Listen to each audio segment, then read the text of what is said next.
Vocês me ouvem? Bom, é uma satisfação receber todos vocês aqui. Eu vou, em nome do nosso espaço Caminhos na Psicanálise, eu vou apresentar o nosso espaço aqui e vou apresentar também as nossas convidadas de hoje. Eu sou Bruno Marti, eu sou psicanalista, faço parte aqui da equipe de coordenação do Espaço Caminhos na Psicanálise. Tá? Então, vou falar um pouquinho para vocês, para quem não conhece o nosso espaço, tá? A gente, né, aqui o Espaço Caminhos na Psicanálise é um lugar de transmissão da psicanálise, localizado aqui em Sorocaba, e aqui nós fazemos várias atividades, né? Atividades presenciais, atividades online, tá? Então, só para vocês terem uma breve noção, aqui nós temos alguns grupos de estudos, né? Sempre na linha da psicanálise. Nós temos alguns cursos, tá? Que nós oferecemos. Nós temos o curso que se chama Bases Teóricas e Operativas do Pensamento Psicanalítico, que é um curso de duração de 2 anos, né? Nós temos um curso também que é um pouco mais inicial, né? Que se chama Conceitos da Psicanálise. Em geral, ele dura 1 ano, né? Nós temos o Em Tratamento também, no qual são discutidos casos clínicos, né, daquela série, não sei se vocês conhecem, imagino que sim, aquela série que se chama In Treatment, né? Então, as pessoas assistem alguns casos clínicos, né, de alguns pacientes daquela série, e nós fazemos um grupo, né, de discussão desses casos, né? Nós temos também, né, e vamos retomar em breve, né, a telinha, né? A telinha da qual a Manuela faz parte, que é um formato do Cine Caminhos, só que voltado para o público infantil, né? A gente assiste o filme com as crianças e depois a gente faz uma roda de conversa, né?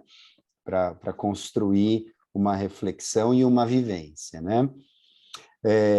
E nós temos também, né, alguns seminários clínicos que são mais pontuais e com temas mais específicos, tá? Além, né, de alguns eventos que nós fazemos esporadicamente aqui, né, tais como alguns lançamentos, né, de livros, jornadas, né, de psicanálise. Eu gostaria de convidá-los e convidá-las a depois acessar as nossas redes sociais, tá bom? Para que vocês possam acompanhar mais de perto as nossas atividades, tá bom? E acho que também é importante, né, já aproveitar e colocar para vocês que nós vamos iniciar o curso agora, o Conceitos na Psicanálise, nós vamos ter aula inaugural agora no dia 25, tá? Com o professor Wilson Klein.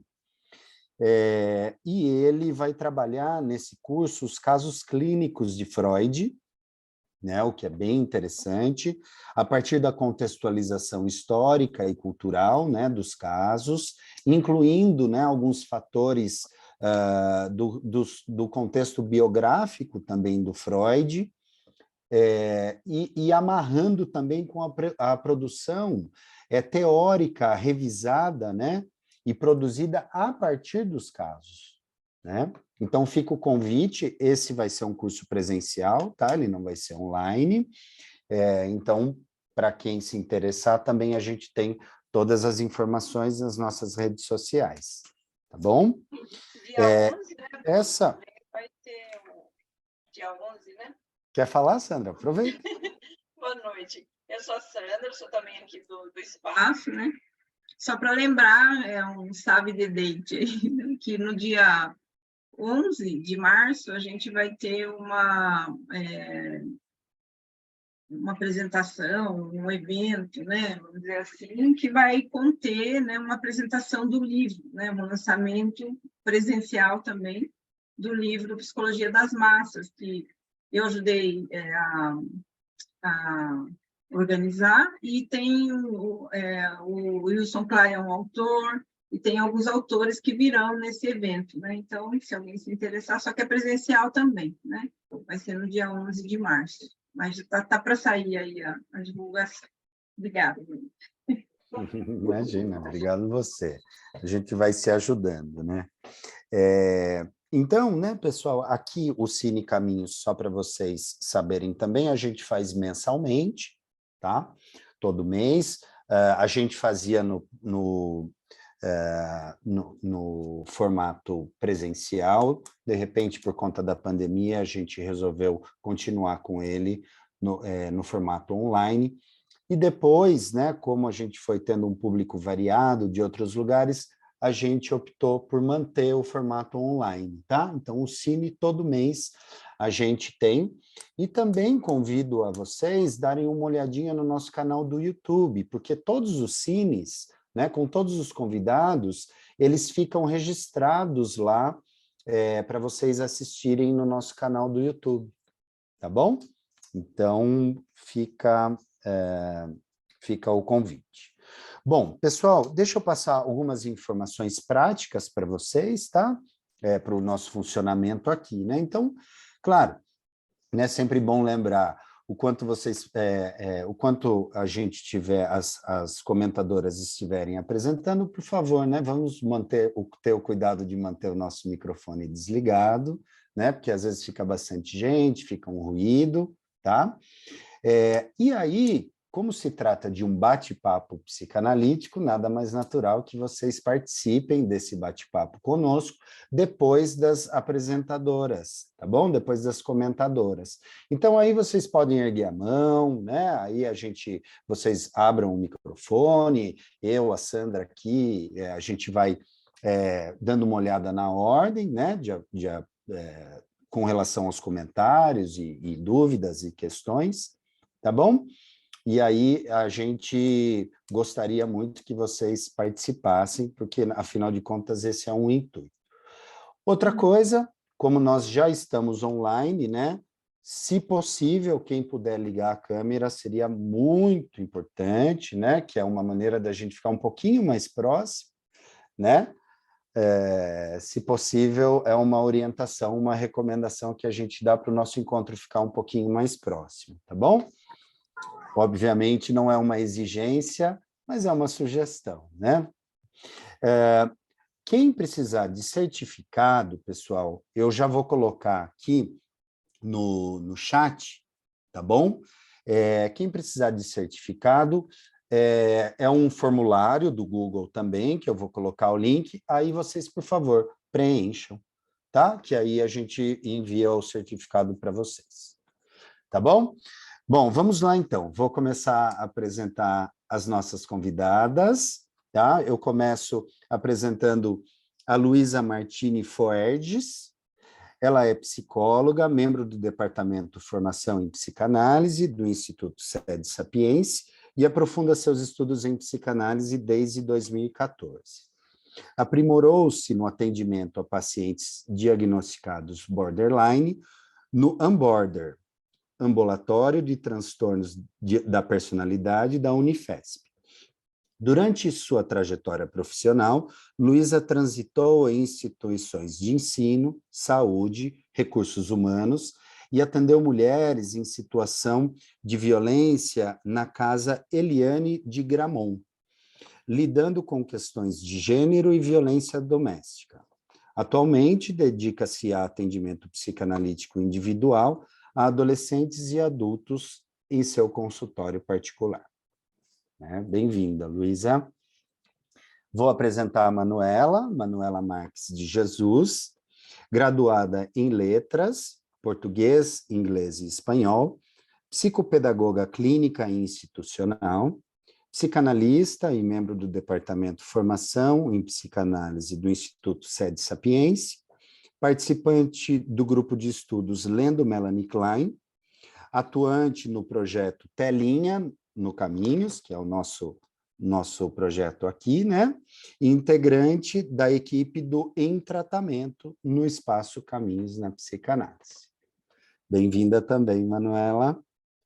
E apresento também a Patrícia Valério Gonçalves, graduada em jornalismo pela Faculdade Casper Líbero e psicanalista, membro do Departamento Formação em Psicanálise e também do Instituto Sede Sapiense. Possui um Master's Degree em questões de gênero e cultura pelo Departamento de Sociologia da Goldsmiths University of London. Participa de grupos de estudos sobre Winnicott e atende em consultório particular. Também bem-vinda, Patrícia. Então, agora eu passo a palavra para vocês e vamos lá. Vou começar. Boa noite a todos. Vou só compartilhar aqui a minha tela para dividir com vocês algumas cenas do filme. Vou fechar aqui. Vocês estão vendo aqui a minha tela, né? Com as cenas. Sim? Então tá bom. Então vou começar. Pronto. Com essa pergunta. Qual o barulho que uma lancha faz quando está a 200 km por hora? Quem assistiu o filme sabe a resposta, né?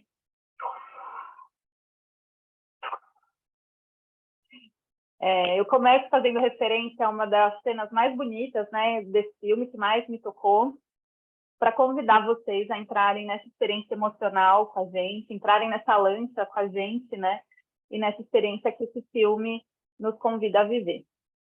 É um filme que gerou bastante inquietação, até um tanto de angústia, né, na Manu, na Luísa e em mim, quando a gente começou a pensar sobre ele e a pensar, né, a preparar essa nossa fala aqui. E gerou essa inquietação, primeiro, pela quantidade de sentidos e possibilidades de leitura que esse filme traz, né? Então, cada minuto do filme parece que a gente pode ampliar uma discussão, né, a partir de cada pedacinho. Então, eu queria já começar minha fala dizendo que a gente não vai dar conta de esgotar aqui, né, tudo que esse filme nos fez pensar. E aí, tomem, por favor, a nossa fala, né, como um disparador mesmo, para abrir algumas possíveis reflexões. E o segundo motivo da nossa inquietação tem a ver com o fato de ser um filme que contém muitos antagonismos, conflitos, ambivalências, contradições, paradoxos, né? E aí, quando a gente começou a tentar construir uma análise para esse filme, a gente, em alguns momentos, se deparou tentando chegar em respostas, né, para as perguntas que a gente foi se fazendo. E essa cena aqui, né, foi violenta ou não foi? E essa mãe aqui, né, era uma mãe amorosa, era uma mãe invasiva, era uma mãe que não conseguia olhar para esse filho, a mãe deu uma discussão sem fim entre a gente, a Luísa defendendo a mãe, eu e a Manu com um pouco de raiva dessa mãe. E aí a gente foi se dando conta que o filme é justamente sobre isso, né? Sobre questões, antagonismos, perguntas que não têm e não precisam ter respostas. E que toda a jornada do Fabieto, né, o nosso personagem em busca de si mesmo, na busca do artista que havia dentro dele, passa justamente pela possibilidade de conter esses antagonismos, de conter os mistérios, os conflitos, as perguntas que não têm resposta dentro de si. A psicanálise considera, aliás, o conflito como constitutivo, né, do ser humano, do sujeito. Isso se dá em diversas perspectivas. Então, a gente fala de conflito entre desejo e defesa, conflito entre os diferentes sistemas, né, ou instâncias psíquicas, conflito entre pulsões, conflito edípico. E a questão é que essas relações de oposição, né, que são inerentes à vida humana para a psicanálise, ainda que sejam justamente aquilo que gera o sintoma neurótico, né, quando a gente pensa no conflito entre desejo e defesa, de que Freud começou falando, essas relações de oposição também são o que possibilita os acordos que a gente vai podendo fazer, né, as saídas criativas que a gente vai inventando a partir dos impasses, a própria arte, que é justamente o que o Fabieto vai buscar em sua vida. Então, para a psicanálise, essas relações de oposição não são necessariamente um problema, né? A possibilidade da gente conter as oposições dentro da gente pode ser justamente a solução. Isso vale quando a gente pensa em Freud, quando a gente pensa nas pulsões de vida e morte, né, e o quão indispensável cada uma delas é, né, enfim, para que surjam os fenômenos da vida. Isso está em Klein, quando a gente pensa na possibilidade de conter as ambivalências para fazer a passagem pela posição depressiva e por aí vai. Então, pensando nesses diversos conflitos, nessas relações de oposição que constituem a experiência humana, a gente vai olhar para alguns dos personagens e algumas passagens do filme para pensar em como é na oposição de forças que Fabiette encontra novas saídas para seguir em frente após a morte dos seus pais. Então, a primeira personagem que eu queria trazer é a tia Patrícia. Ela está logo no início do filme vestida toda de branco, né? Parece aí uma deusa, tem um vestido ali meio grego, e ela é levada para esse casarão onde São Genaro iria né, ajudá-la a resolver a questão da infertilidade dela, né? Ajudar ela a conseguir gerar um filho, a conseguir engravidar. Ele faz ali uma espécie de mágica, um feitiço, né, para que ela fosse capaz de gerar uma nova vida, enquanto ele toca ela ali, né, na bunda dela, e pede para ela beijar, ao mesmo tempo, a cabeça do mongezinho. Então, é uma cena que tem um caráter super onírico, a gente não sabe bem o que é fantasia ali, o que de fato acontece, mas a gente vê uma personagem que vai sucumbindo ao longo do filme, né? Depois dessa vivência. Ela parece, talvez, a gente pode se perguntar, né? Se talvez ela não foi capaz de dar conta, né? De conter, né? De ver esse divino e o profano coexistindo dentro dela, a partir dessa vivência, né? Que parece que foi muito desorganizadora para ela. E a Patrícia, ela é uma personagem que destoa bastante, né, dentro daquela família. Ela fica no lugar ali de alguém um tanto incompreendida, né, no lugar ali da figura enlouquecida, é meio uma loba solitária, né, dentro de uma família que é toda fusionada. Então, aquelas tias são todas meio iguais, até fisicamente meio iguais. E ela e o Fabiette parecem se reconhecer em algum lugar. Né? Então, é como se ele soubesse do mistério que existia nela própria e dentro dele também. Tanto que ele é o único que levanta a pergunta, né? Mas e se ela viu de fato o mongezinho? Né? E aí todo mundo fala, não, né? O psiquiatra já disse que ela não está bem, né? Mas ele é o único que consegue oferecer uma escuta e um olhar de reconhecimento para ela. Como justamente um analista faz, né, com um paciente, né? O Fabiette consegue fazer um tanto ali com a tia Patrícia. E o olhar do Fabiette para ela me fez lembrar da música Mistério, do Clube da Esquina, em que Milton canta: preciso aprender os mistérios do mundo para te navegar.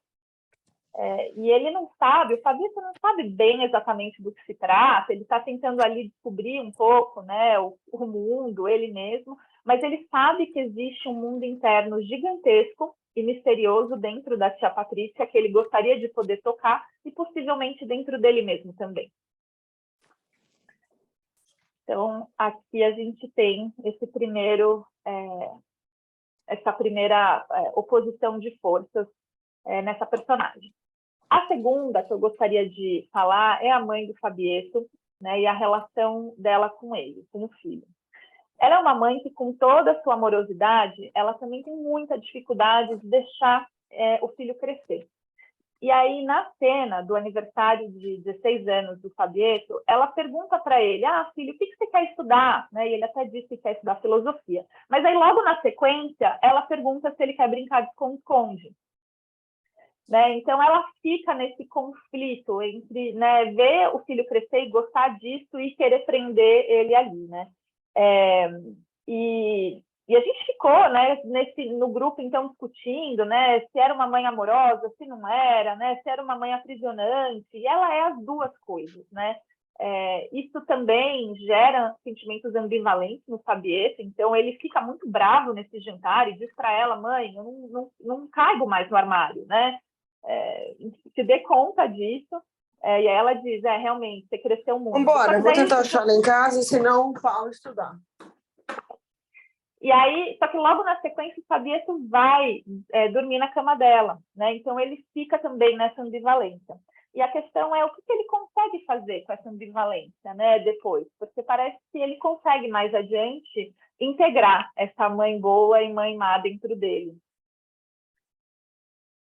Outra personagem que não daria para a gente deixar de mencionar é a Baronesa, né? Ela protagoniza uma cena que certamente deixa os espectadores bem desconfortáveis, né? A gente ficou muito desconfortável assistindo essa cena, quando o Fabieto perde a virgindade.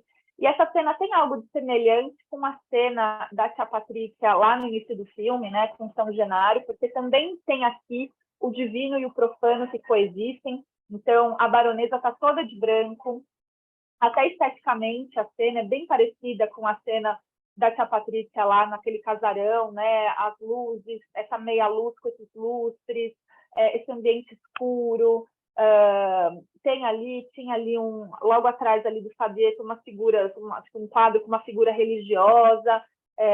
Então a gente vê, e tem a sexualidade, né, da própria baronesa ali colocada, né, que também é algo que gera acho que um certo estranhamento para quem assiste. E, num primeiro momento, a maneira como ela vai manipulando o Fabieto, arrastando ele para sua casa, depois para o seu quarto, depois para sua cama, vai dando a ideia de uma armadilha, né, que ela cria para ele. Então, lembra um tanto o Canto da Sereia, né, em que a sereia vai arrastando ali o navegante para o fundo do mar, ou talvez, né, a viúva negra, que atrai o macho ali para sua teia, para fecundá-lo, e depois o mata.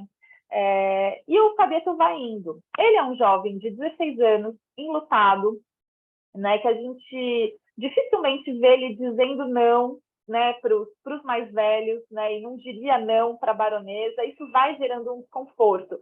A gente ficou se perguntando até se existia uma certa confusão de línguas nessa cena, em que a baronesa falava a linguagem erótica e ele falava a linguagem da ternura, né, de um menino que procurava uma mãe ali naquele momento, e a gente não chegou em uma resposta para isso, né?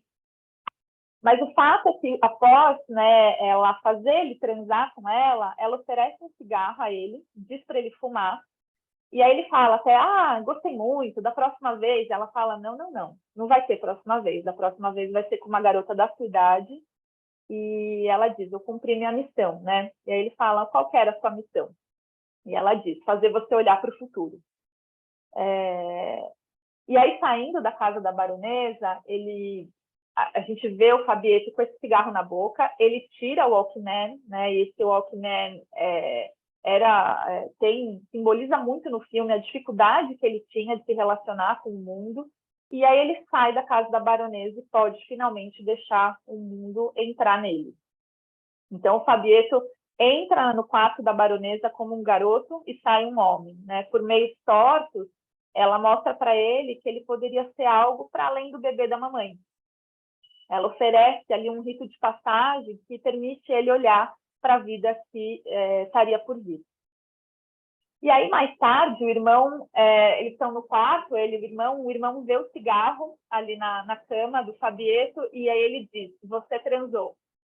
Aí o Fabieto fica meio desconcertado, e aí o irmão repete, você transou. E aí os dois riem, e é a primeira vez que eles riem depois da morte dos pais, né? Então é a primeira vez que eles têm um momento em que eles conseguem celebrar a vida depois da morte dos pais.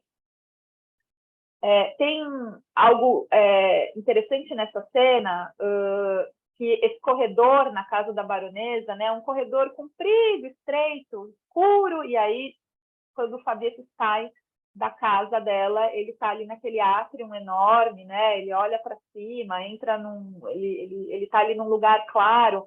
Então, é de fato um rito de passagem, é uma cena que simboliza talvez um novo nascimento, e tem várias cenas ao longo do filme com simbologias parecidas, né?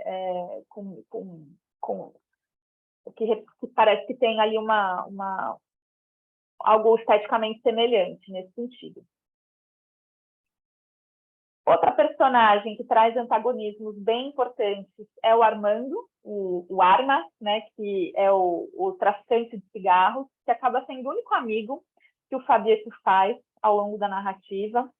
E quando ele convida o Fabieto para subir na garupa dele e quer levar o Fabieto para curtir a noite, a gente também tem a impressão de que ele vai levar o Fabieto para uma armadilha, assim como com a baronesa, assim como a baronesa faz, né? A gente tem a impressão que ele vai envolver o Fabieto em algum tipo de perigo, e ele chega de fato a oferecer algum tipo de perigo ao jovem. Então ele diz ali para o Fabieto: se você quiser abrir um cinema, eu conheço alguém que consegue te emprestar dinheiro fácil. Aí depois ele briga ali no bar, né? E aí tem uma situação que poderia sobrar para o Fabieto também. Então, ele de fato, né, coloca ali o Fabieto em contato com o risco.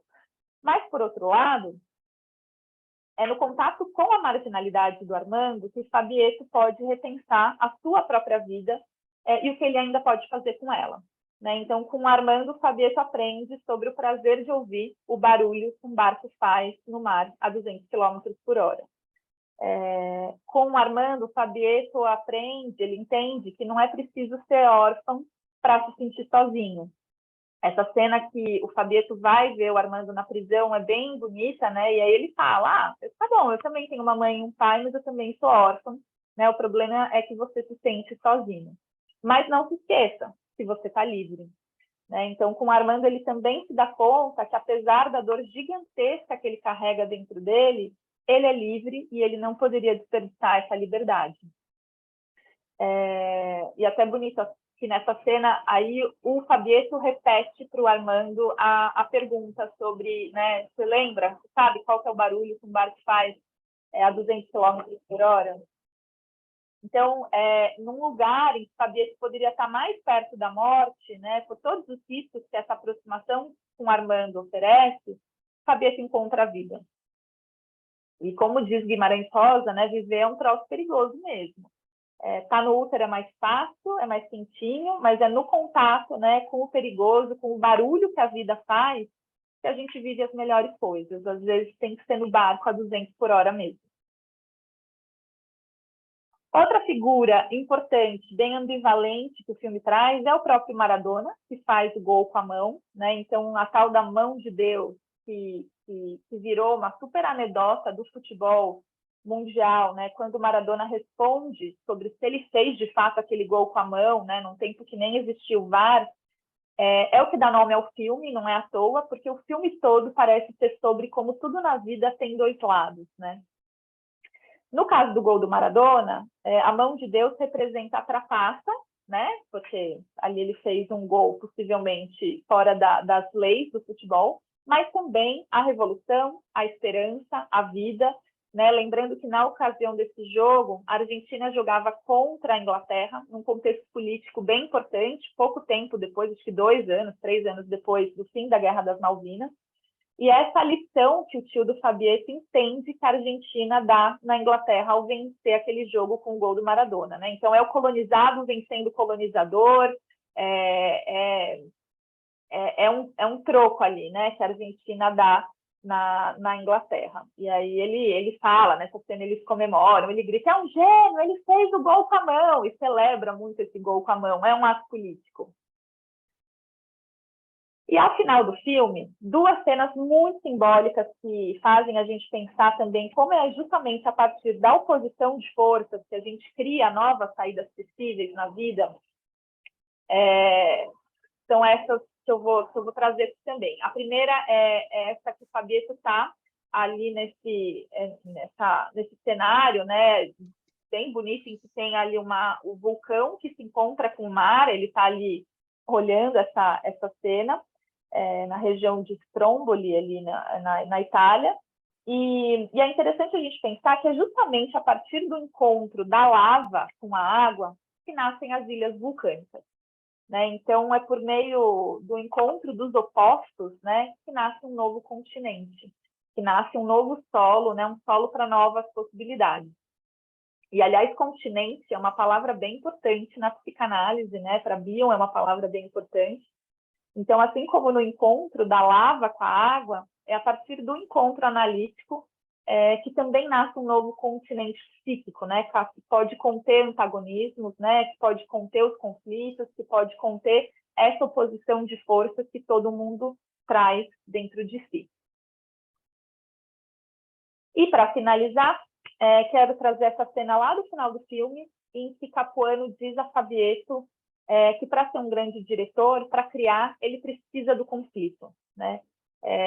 Nessa cena, eles estão ali numa conversa super enérgica, e o Fabieto fala, eu tenho uma dor, e o Capuano fala, não é suficiente, todo mundo sofre.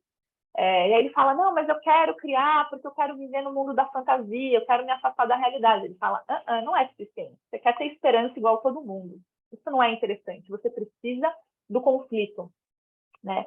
E é justamente na intersecção, talvez, né, entre a vida e a morte, entre a dor e o prazer de estar vivo, que a gente pode viver e contar uma grande história, né?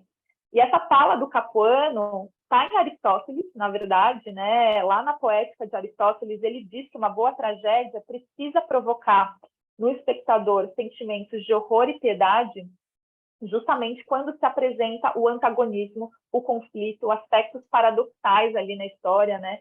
E a catarse, por exemplo, quando o Édipo se dá conta, né, de que o assassino que ele tanto buscava era ele mesmo. Que conflito, né? O Aristóteles fala ali, né, que o Édipo Rei é a grande tragédia, né? O grande exemplo de tragédia perfeita. E a catarse ocorre justamente quando há algum tipo de destino que é dado a esses elementos paradoxais. Não se perder de si mesmo, né, que é o que Capuano repete a Fabieto algumas vezes nessa conversa, talvez passe justamente pela capacidade de conter os antagonismos em si e criar novos continentes, né, em vez de saídas trágicas, em vez de a gente precisar furar os olhos como Édipo, né, em que há, talvez nessas saídas trágicas, há a predominância de um aspecto sobre o outro, né? E aí quando a gente dá conta de conter esses antagonismos em si, a gente consegue encontrar outros caminhos possíveis. E aí, a partir dessa possibilidade, que Fabieto pode passar a ser o Fábio, né? Como o Capuano diz a ele diz, está na hora de todo mundo te chamar de Fábio e não mais de Fabieto, né? Então, ele é capaz de ser um homem capaz de encontrar a si mesmo. É isso. Muito obrigada. Eu vou passar agora a palavra para Manu.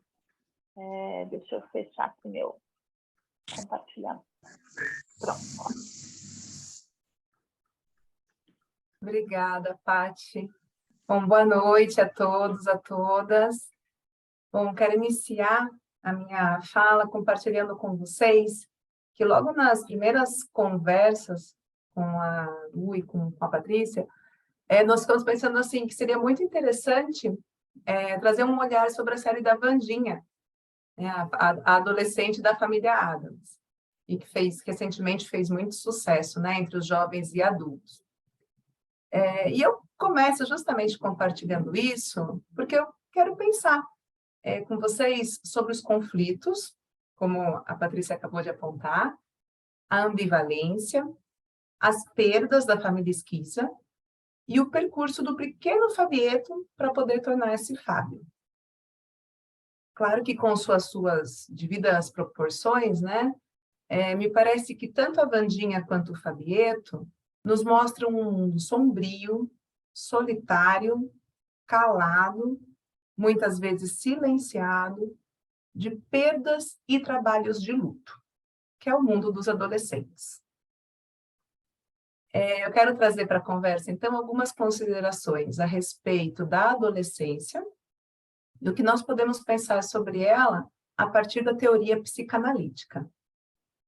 Eu vou falar principalmente do Fabieto, um adolescente que está frequentemente acompanhado do seu Walkman, um aparelho eletrônico, que parece ser o companheiro de todas as horas.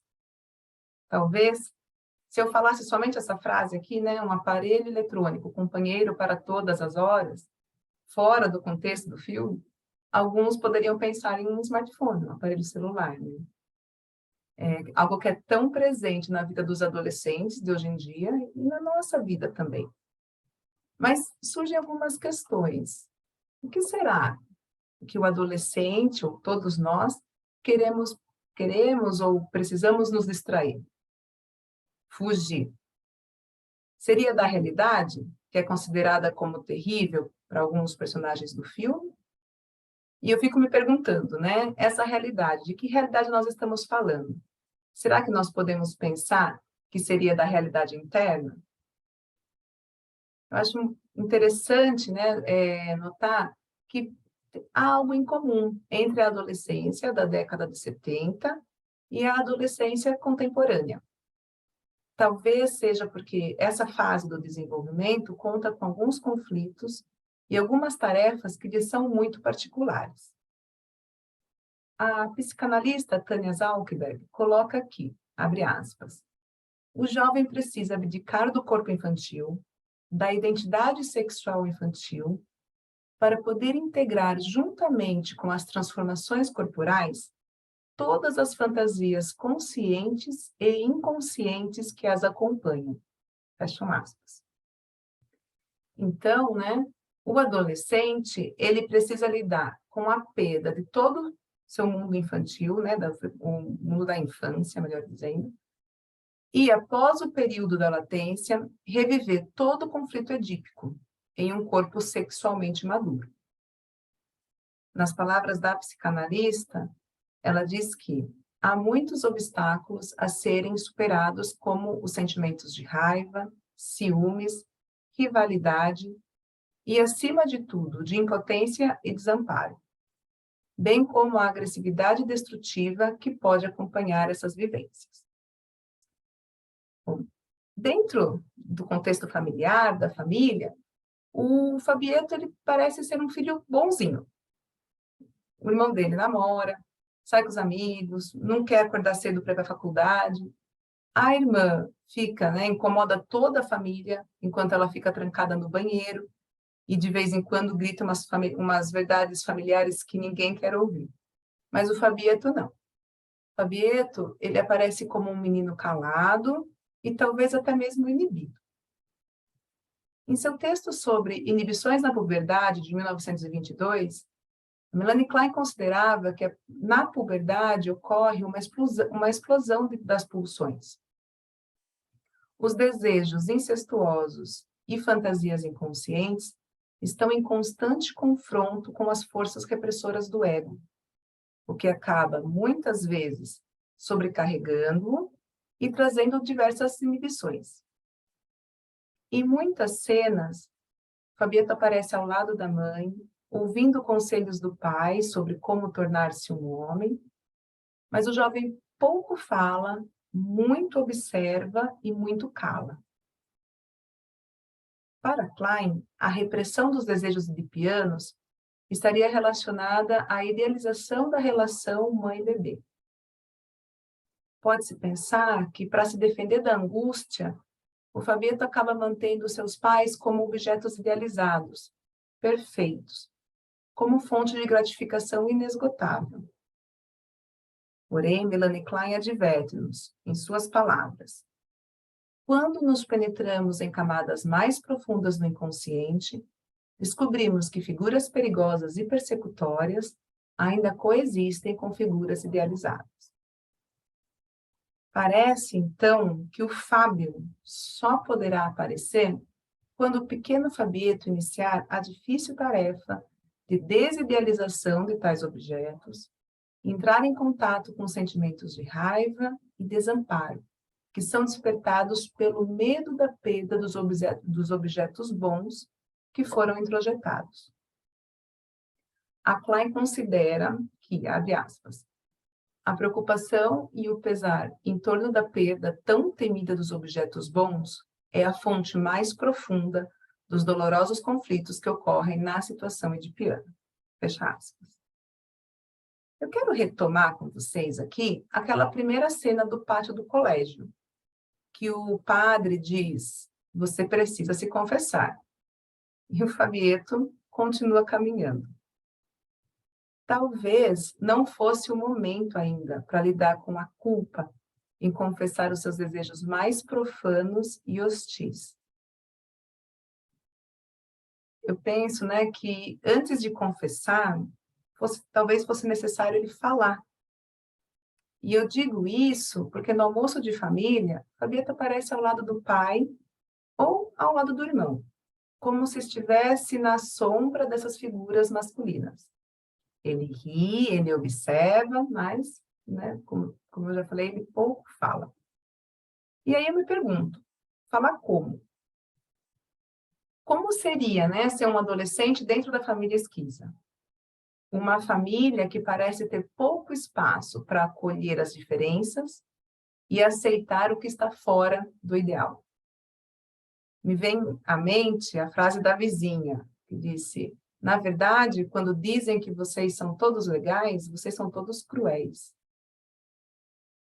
Eu imagino que não seria um exagero considerar o sadismo como um personagem, um integrante da família, que está ali, né, à espera para conhecer o noivo da irmã solteirona.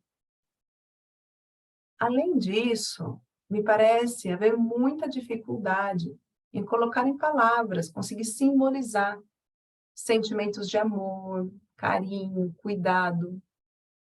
Frases como eu te amo, até logo, desculpe-me, estou pensando em você, cuide-se, parecem ser ditas entre os assobios da Mari e do Savério, que são os pais do Fabieto, né? Ficam questionamentos. O que é falado? Como é falado? O que fica escondido como não dito? No início do filme, Daniela, a irmã de Fabieto, permanece trancada no banheiro. Ela não aparece, mas grita e rivaliza muito com o pai. Qual seria a denúncia dessa jovem, presa no banheiro da casa, mas que sabe mais da família que o Fabieto? Entre as cenas mais intensas e conflituosas, está aquela na qual a tranquilidade da noite dos esquiza é interrompida por um telefonema de uma mulher que diz: ele deveria te falar. Ouvindo a discussão do casal, entendemos que Savério tem uma amante de longa data, com quem ele ainda mantém uma relação. O sofrimento de Mari é profundo e sua forma de lidar com ele é então descoberta por Fabieto. É nessa cena que ele se depara com a mãe chorando, né, intensamente, e fazendo malabarismo com as laranjas. Seu irmão leva-o para o quarto, enquanto a agonia do choro da mãe parece tomar conta da casa. Fabieto parece não ter recursos para lidar com a invasão de todos os sentimentos despertados ao constatar as imperfeições e os limites de seus pais. Depara-se com seu desamparo e impotência. Seu corpo tremia de maneira totalmente descontrolada. Faltaram palavras para expressar o que sentia, e até mesmo para ser consolado por seu irmão, que acabou oferecendo a ele um abraço fraterno, um colo, um contorno físico. Na mesma noite, outro telefonema traz a aparente paz dos esquiza. Maradona jogará no Napoli. A mãe sai de cena. Os homens comemoram. Daniela permanece no banheiro. Como diria a baronesa Focali, a verdade é que nunca se sabe o que acontece na casa dos outros. Eu trouxe alguns aspectos da família, alguns acontecimentos tumultuosos da vida do Fabieto, que se contrapõem ao silêncio inicial do nosso protagonista. No final do filme, ele revela ao cineasta capuano que olhar é a única coisa que sabe fazer. E quantas vezes Fabieto aparece olhando boquiaberto a nudez, os corpos femininos, os filmes, Maradona, as lanchas no mar, as peças teatrais, enfim, tudo aquilo que parece despertar o seu desejo. Podemos pensar em um aspecto infantil da sua sexualidade que parece tocar com os olhos tudo aquilo que o excita. Mas a sua vida imaginária, como ele mesmo nomeou, estava muito próxima do fim. Sua mãe e seu pai morrem num acidente doméstico devido ao vazamento de monóxido de carbono. Fabieto está órfão. Abruptamente, ele foi lançado ao mundo dos adultos quando ainda nem estava no mundo dos jovens. Faltam palavras de consolo e sequer consegue chorar. Inusitadamente, é a senhora Gentili que recorre à arte e recita alguns versos que estão no Portal do Inferno de Dante, na obra Divina Comédia. Eu quero ler com vocês aqui, vou ler alguns versos que ela diz a ele, mas eu vou ler alguns que vieram depois, numa tentativa de nos aproximarmos da experiência emocional de Fabieto. A inscrição do Portal do Inferno diz assim: por mim se vai a cidade do sofrimento, por mim se vai a dor eterna, por mim se vai a gente condenada. Justiça moveu o meu alto artífice, sou obra da potestade, da suma sapiência e amor primeiro. Antes de mim, só existiam coisas eternas, e eu duro eternamente. Deixai toda a esperança, ó vós que entrais. O inferno do Fabieto, então, faz-se presente. Como lidar com o luto pelos pais da infância, os pais idealizados, simultaneamente a perda real dos pais? Quando ele soube da notícia, ainda no hospital, ele foi tomado pela fúria. Gritou, jogou as cadeiras, ele queria ver os corpos. E eu me pergunto, né, para quê? Seria para contemplar a sua desgraça ou para validar a onipotência das suas fantasias? Agora, os três irmãos parecem ir lidando com essa perda com os recursos que têm. No único diálogo entre Daniela e Fabieto, ela revela algo que estava escondido há 8 anos, um segredo familiar. Ela conta que seu pai teve um filho com a amante, e por isso nunca havia se separado dela. Fabieto demonstra certa indignação e questiona quando ela diria isso a ele. Ao que ela responde que seria quando ele crescesse.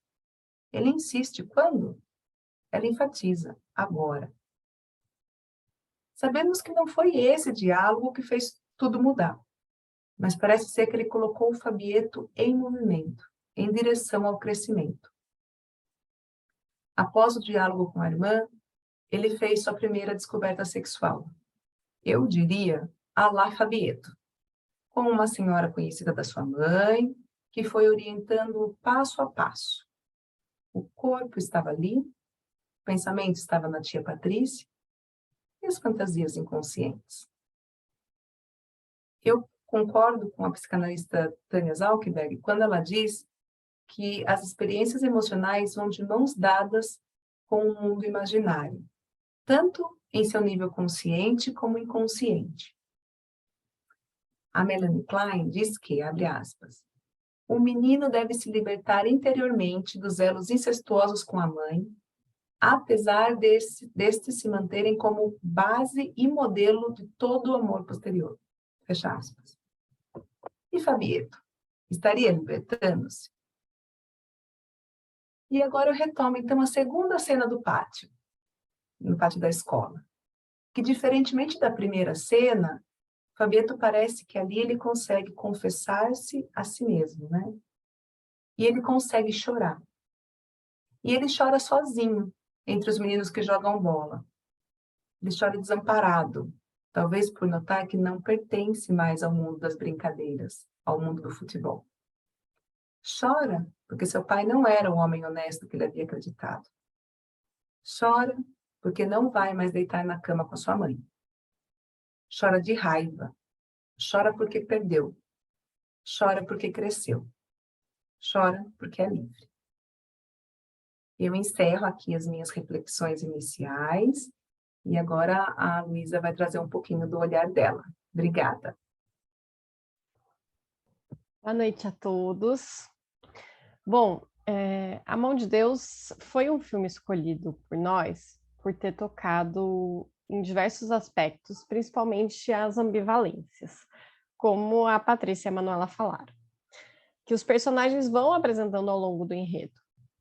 Ambivalência expressa quando vemos também o filme pelos olhos de Sorrentino, diretor de ambos os filmes, e que há boatos que A Mão de Deus seria um filme autobiográfico. Sorrentino fala: voltar a Nápoles, para mim, é enfrentar emoções conflitantes, é sentir o máximo da alegria e o máximo da dor. O começo, a primeira frase do filme é: fiz o que pude, acho que não fui tão mal. Diego Maradona, o melhor jogador de futebol de todos os tempos. E pensando em Fabieto e em toda a sua trajetória, imaginando ele como um personagem do mundo interno de Paolo Sorrentino, realmente ele fez o que pôde e não se saiu mal, já que hoje é um grande cineasta. O diretor diz: não é fácil falar das recordações, são sensações difíceis de verbalizar. Foram 37 anos morando aqui e depois de alguns minutos foi como se eu nunca tivesse ido embora. O que nos faz pensar que o mundo interno de cada um de nós, que está sempre com a gente em todos os lugares, para o bem e para o mal. Que não importa o lugar concreto do mundo que você vai, não tem escapatória. Você vai sempre junto de você. O Fabieto é um adolescente muito ligado à sua família, que certamente tem muito amor, mas também muito barulho. Barulho este que o acompanha, já que ele não consegue largar seu tão falado hoje Walkman. Talvez para escapar da realidade, como define o motivo da escolha da sua profissão de cineasta. Conseguimos ver em Fabieto um bom objeto internalizado, já que muitos dos conflitos que o atravessaram foram combustível para ele prosseguir sua vida e seus sonhos, mesmo após a morte trágica dos pais. Klein, Inveja e Ingratidão, afirma: se o objeto bom está profundamente enraizado, perturbações temporárias podem ser suportadas e estão assentados os alicerces da saúde mental, da formação de caráter e do desenvolvimento bem-sucedido do ego. Maria, a mãe de Fabieto, constantemente brinca de pregar peças na família e nos amigos. Porém, faz malabarismos com sua dor, já que fica devastada com a traição de anos de seu marido, Saviero. As relações verdadeiras comportam ambivalência. Não são idílicas, toda boa ou toda ruim. E por isso mesmo a ambivalência aparece também no amor da mãe para o filho. Maria, apesar de em algumas cenas infantilizar Fabieto, principalmente quando Saviero não está em casa, é uma mãe amorosa e que deixou o registro de um bom objeto interno no filho, que adora sopa de leite. A mãe deu e este bebê conseguiu receber este leite bom, nosso primeiro alimento para o corpo e para a alma neste mundo externo. E aos olhos de Sorrentino, ele mesmo fala: eu tive uma bela infância. Para Klein, o bebê tem a capacidade inata de fantasiar e ele projeta na mãe, desde muito cedo, seus impulsos destrutivos e amorosos. E desde muito cedo, o bebê tem experiências de perda. A perda da sua primeira casa útero, o desmame, as passagens que são pendulares e por toda a nossa vida da posição esquizoparanoide para a posição depressiva, quando esse serzinho começa a perceber que o seio que ele atacou em fantasia é o mesmo seio que o nutriu. E por aí vai. O luto, então, é um fenômeno da posição depressiva. Quando o Fabieto tem a perda real desses pais, ele não só revive todos os outros lutos vividos, como Freud postulou, mas também se depara com um sentimento de desamparo extremo ao se perceber sozinho nesse mundo. A perda do objeto bom externo também o faz viver a perda do objeto bom interno. Klein, em Amor, Culpa e Reparação, fala que no caso do adulto, contudo, o pesar é fruto da perda real de uma pessoa real. No entanto, o fato de ter estabelecido no início da vida uma mãe boa dentro de si o ajuda a superar essa experiência de perda avassaladora. E Fabieto, por ter internalizado bons objetos dentro de si, consegue transformar sua dor em arte. A arte o ajuda, ao mesmo tempo, a escapar da loucura e adentrar na dor, a simbolizar experiências tão difíceis de perda. Siegel, em Sonho, Fantasia e Arte, diz: a ligação que vejo entre o impulso criador e os meios de evocação da emoção estética é essa. O ato de criação, no fundo, tem a ver com uma memória inconsciente de um mundo interno harmonioso e com a experiência de sua destruição. Isso é, com a posição depressiva. O impulso é de recuperar e recriar esse mundo perdido. Para finalizar, entendemos a importância do encontro de Fabieto com o cineasta Capuano, que faz um papel parecido com o de um analista na vida de seu paciente. Capuano provoca Fabieto, falando da importância da coragem e da dor. Questiona se o menino tem alguma história para contar e se tem coragem para fazê-lo. Fabieto urra, expressa a dor que foi não ter podido ver seus pais quando morreram e que todos eles o deixaram sozinho. Capuano lindamente rebate que eles não o deixaram sozinho, que eles o abandonaram, entendendo que pessoas morrem, mas não dentro de nós. Em nós elas permanecem, assim como Nápoles, que não dá para Fabieto fugir dela, que essa cidade sempre estará nele, ele indo ou não a Roma. Capuano ainda acrescenta, não se perca de você, talvez captando que o menino devesse ir atrás de seu sonho profissional. Não para fugir da realidade, mas para olhá-la de uma maneira diferente. Para fazer arte, ser artista, reparar com seu impulso criador as profundezas de sua alma, de seu mundo interno. A Hannah Siegel diz, o artista em seu trabalho está novamente elaborando sua posição depressiva infantil. Então, ele tem não apenas de recriar algo em seu mundo interno que corresponda à recriação de seu mundo e de seus objetos internos, mas também de externalizá-lo, para dar-lhe vida no mundo externo. Sorrentino, com sua arte, talvez conseguiu recriar, transformar, simbolizar e elaborar muitas de suas vivências primitivas. Abrir mão dos objetos idealizados, assim como aceitar a feiura e a beleza de si mesmo e dos outros, certamente não é um trabalho fácil. E, diferentemente da sua musa inspiradora, Patrícia, ele não enlouqueceu. Ele conseguiu realizar e compartilhar um trabalho psíquico que tocasse não apenas a sua alma, mas de todo um público que assiste e se permite invadir pelas emoções intensas que seus filmes causam. A experiência estética. Para finalizar, ainda citando Siegel, Nietzsche disse que foi a arte grega que nos ensinou que não há superfícies verdadeiramente belas sem profundezas terríveis, e que o trabalho de reparação do artista nunca é concluído. Picasso observou que um quadro nunca está terminado. É preciso saber quando parar e dizer o resto na obra seguinte. Afinal, o produto acabado carrega traços dessa incompletude. As tragédias se embrenham na arte para se salvar. E o que seria da psicanálise da vida sem arte? O que seria do ser humano sem as faltas, a incompletude? Como diz Ferreira Goulart, a arte existe porque a vida não basta. Espero que vocês tenham gostado dessas provocações iniciais feitas por mim, por Patrícia e Manuela, e nós fizemos o possível. Muito obrigada.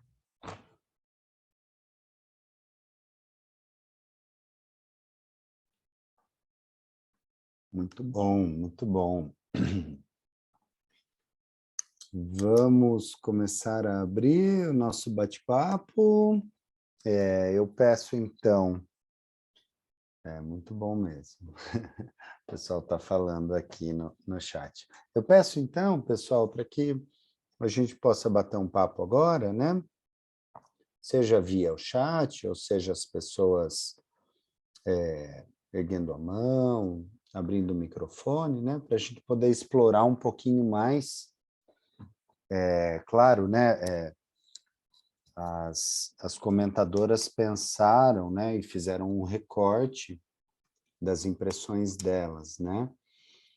Mas eu acho que a gente pode explorar, né, o máximo possível no nosso tempo aqui, tá? Então, por favor, não se acanhem, vamos bater um papo com todos.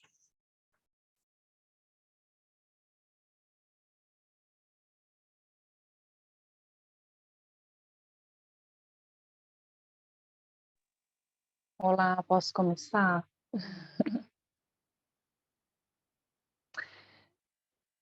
Tá, bom, só tenho a agradecer, estou muito feliz em encontrar todos que estão aqui, apesar do limite da tela do celular, né, não consigo ver todos amplamente aqui. Eu adorei cada observação, né, da Paty, da Manu, da Luísa, Da parte, eu achei tão lindo quando você falou a saída do corredor, né? Essa parte da transição, né? Do Fabieto Fábio. E a Manu trazendo as questões da adolescência, os conflitos, muito bom. A Lu, né? Trazendo bem a teoria, que eu adorei, e o final bem a estética, né? Do filme e a arte. E eu assisti novamente ao filme hoje para poder acompanhar mais de perto com vocês, né?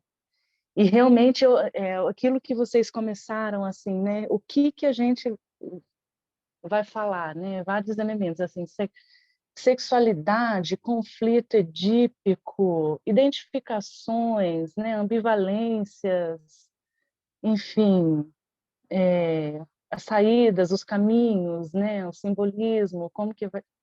Então, assim, eu acho que vocês conseguiram, vocês três, assim, cada uma, colocar todas essas questões, né? E daria que nem, né, enfim.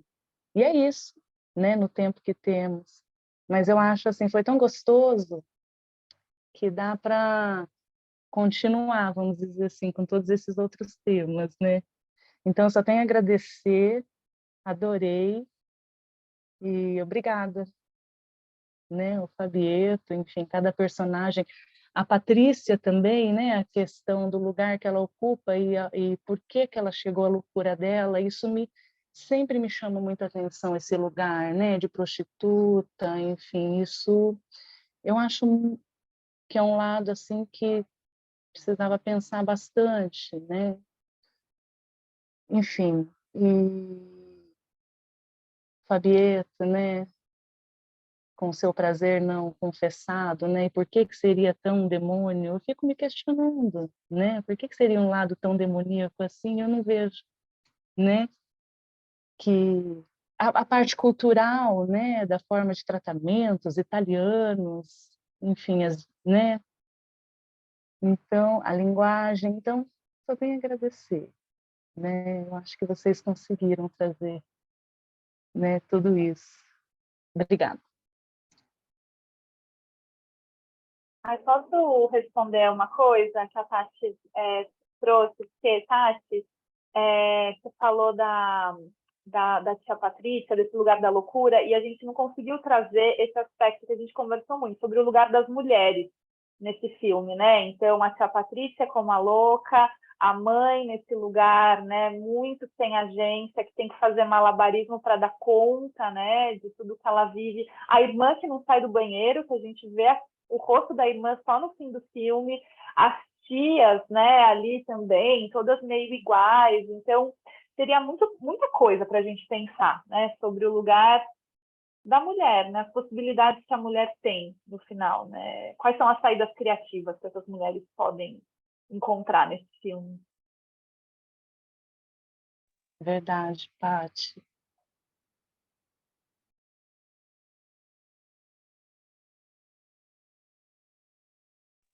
É legal você trazer isso, né, Patrícia? Porque uma das falas do pai, o Fábio, é qualquer uma serve. A primeira, qualquer uma serve. Bem chocante isso, né?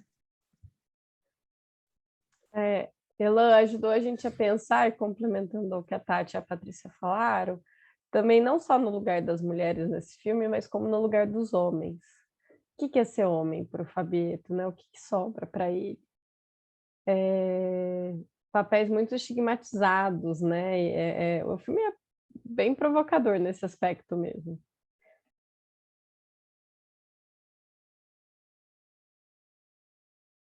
Olha, deixa eu ver se a contribuição... Eu não sei se a Giovana quer falar. Ela escreveu aqui no chat. Você quer falar, Giovana? Quer que eu leia? Não sei se ela quer falar. Se ela não quiser, eu leio.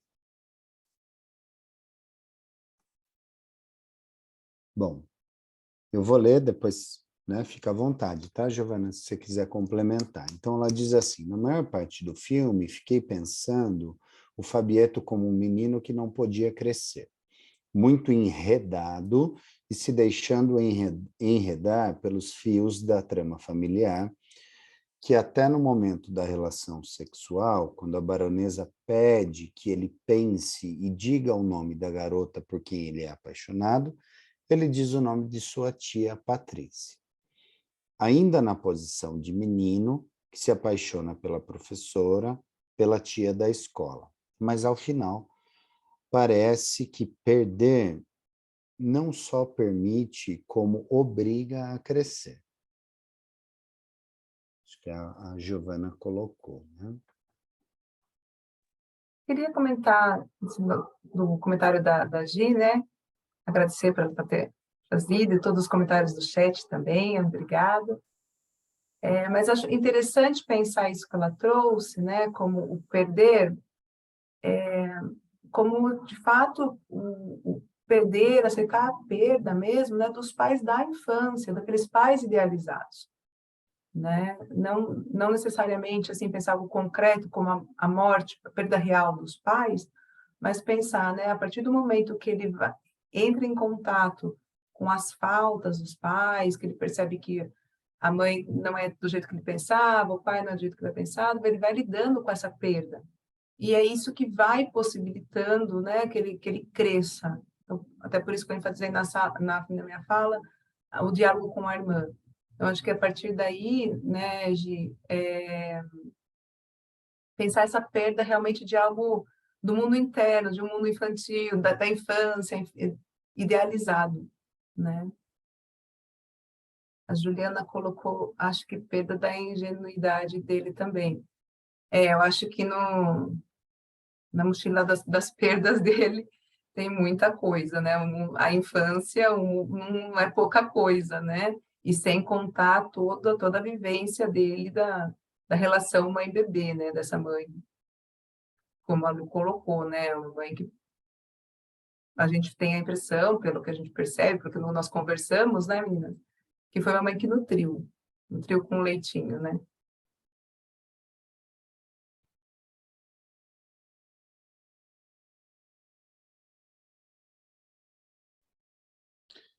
Eu vou colocar para vocês algo que me ocorreu, né? Achei bem legal, né? A princípio, eu tinha, apesar de eu ser mais vinculado, né, à tradição kleiniana, né?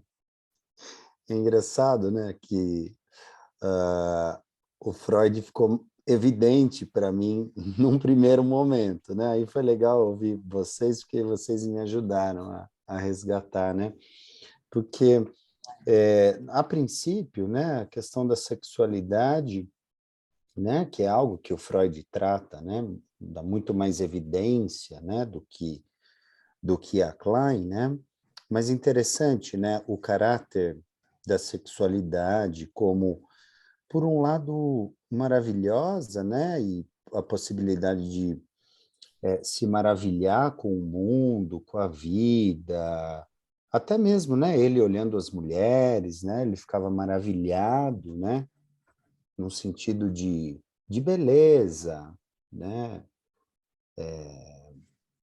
numa espécie até de nutrição, né, digamos assim, e, por outro lado, o caráter assustador, demoníaco, entre aspas, desmedido, né, seja, né, da gente pensar no quanto que a traição, né, do pai, né, de alguma maneira não destruiu a família, mas balançou a família, né? Teve uma quebra na família, né? Então a traição, né, a sexualidade envolvida, né? Do quanto que nesse sentido, né, eu acho que ele vai vivendo a delícia e o traumático da sexualidade durante o filme, né? Ou seja, na angústia do querer e não poder a tia, né? Porque ele quer, mas ele não pode a tia. Então, isso é, por um lado, uma maravilha, mas, por outro lado, angustiante, né? Enfim, e aí, claro, a gente pode ir né? Pensando o filme inteiro nessas duas, né? Acho que nessas duas dimensões.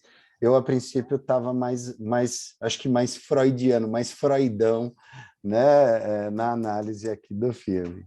Mas, enfim, acho que foi isso que me ocorreu.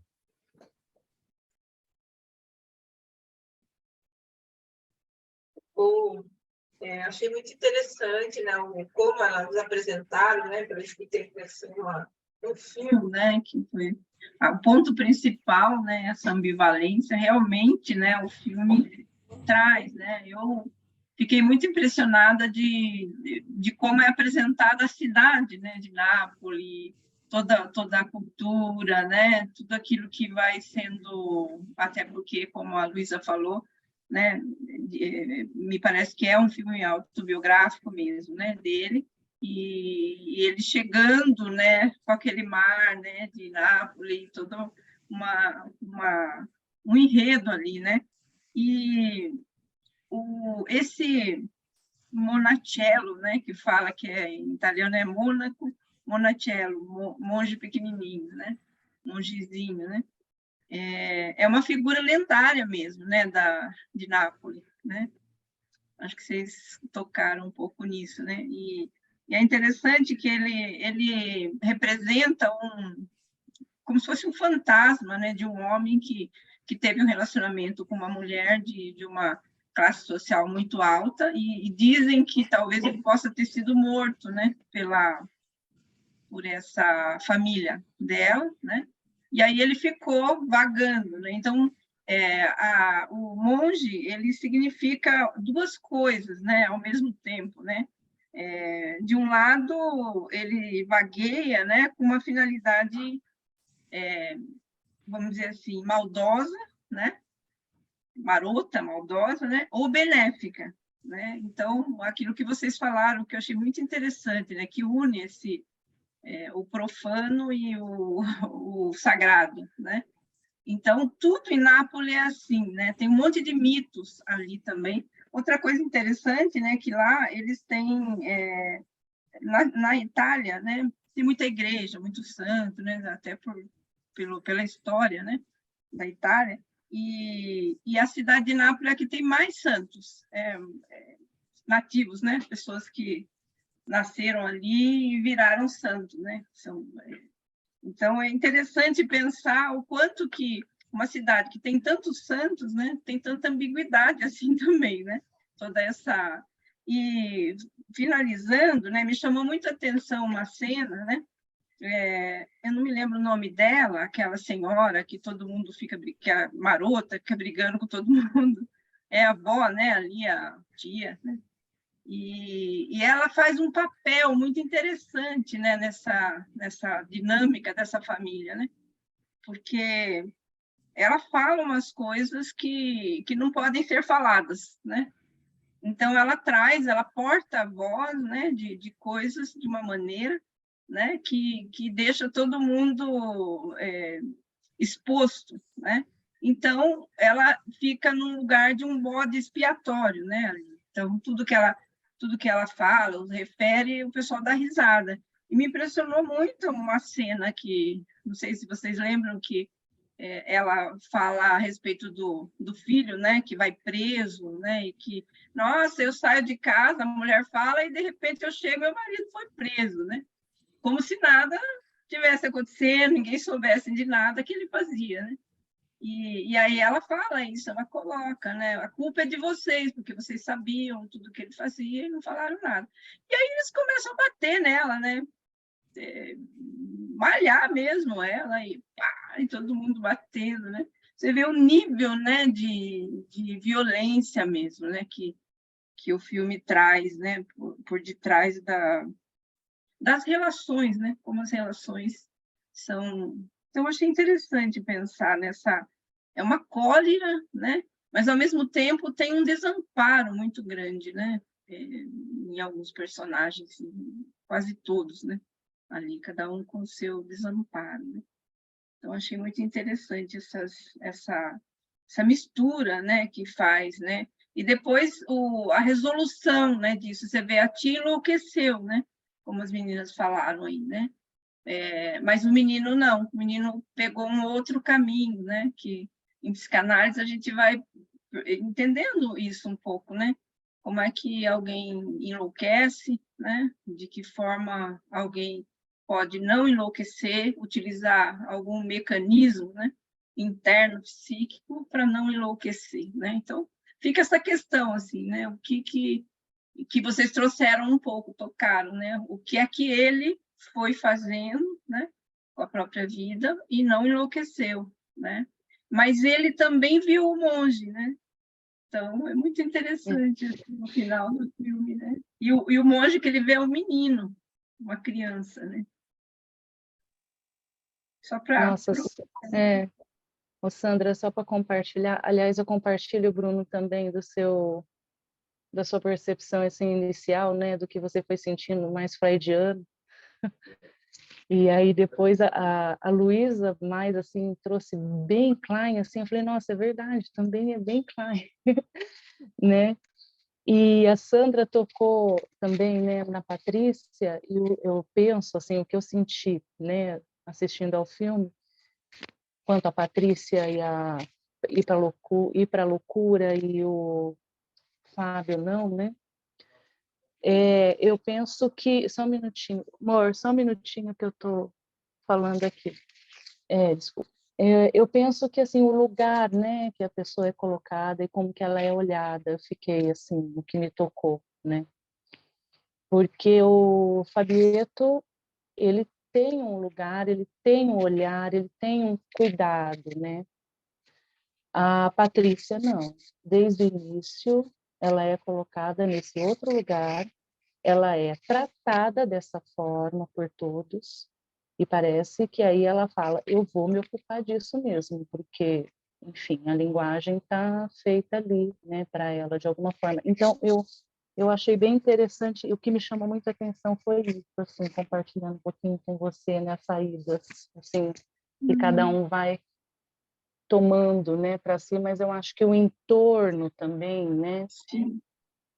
enfim, As é que eu duas coisas, né? A senti isso, violência, né, que ela vivia, né, o marido e tudo, e ela não era levada a sério, né? Na minha opinião, tem uma coisa muito interessante aí, né? Um aspecto muito invejoso, né? De toda essa sexualidade, né? Aflorada ali, né? E que o próprio marido dela numa impotência, né, porque eles não podiam ter filhos, né, saber lá quem era a questão ali, né, então, na fantasia dele, ela saía por aí para engravidar, né, então, acho que tem essa coisa externa e tem como cada um lida, né, Tatiana, como você falou, né?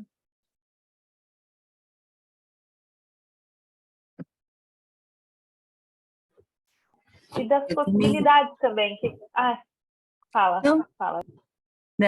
só fazer um pequeno comentário aqui, parabenizando todas vocês. Eu achei muito interessante o alinhavo que vocês fizeram. Achei realmente muito complementar, dando margem para a gente, abrindo vértices e possibilidades de compreender algo, como diz a parte desde o começo, a gente vai selecionando partes, né? Que é bastante complexo.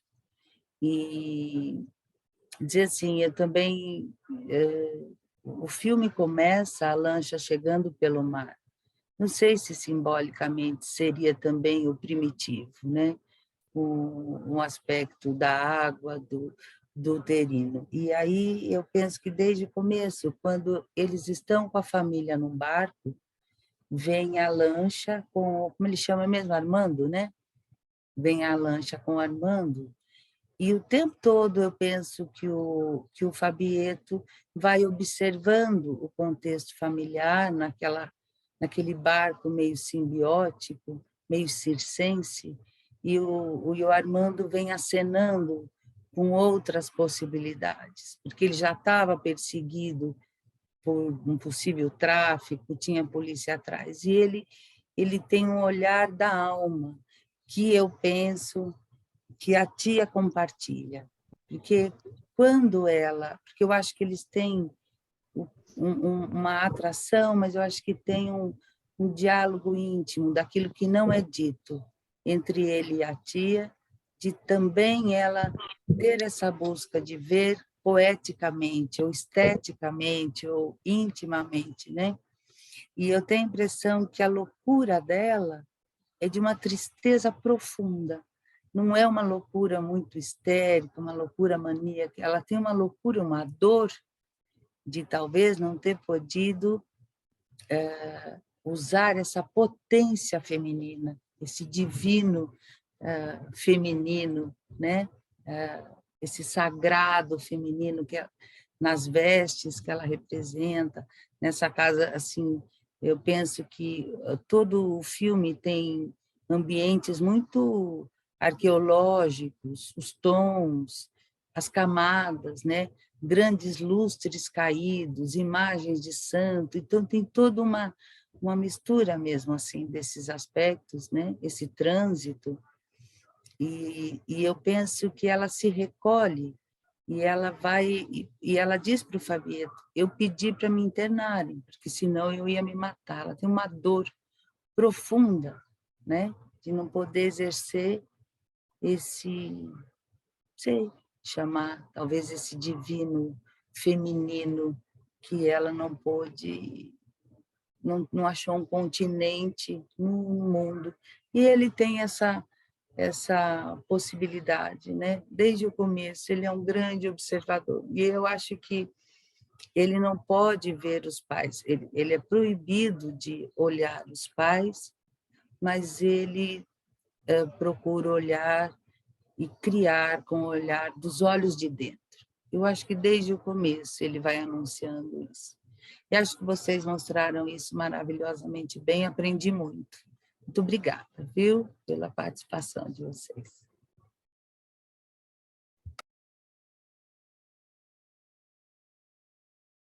Acho que, Maria Tereza, você falou uma coisa interessante, né? Que como é que a Patrícia lidou, né? Assim como as meninas tinham comentado já, né?